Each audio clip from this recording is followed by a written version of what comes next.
என்னென்ன பெரிய ஃபார்மாலிட்டிஸு?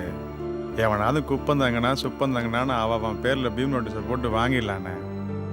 அதுக்கப்புறம் கரண்ட் இழுக்கிறது, ரோடு போடுறது, வரி கட்டுறதுன்னு எல்லா ஃபார்மாலிட்டிஸும் பண்ணிட்டுன்னு வச்சுக்கேன், எவன் பேர்லாவது பட்டா போட்டு வாங்கிடலானே. அது ஒன்றும் பெரிய விஷயமா இருக்காதுண்ணே. எல்லாத்தையும் தாண்டி யார் ஆட்சியில் இருக்காங்களோ அவங்க பேரில் ஒரு நகர் உருவாக்கிட்டோன்னு வச்சுக்கேன், ஒரு பயிலும் நம்மளை சீண்ட மாட்டாங்க. சொல்றத பார்த்தா ரொம்ப செலவாகும் போல் இருக்கடா. மாரில் காயம் பார்க்காம மரக்கல்ல குடிக்க முடியாதுண்ணே.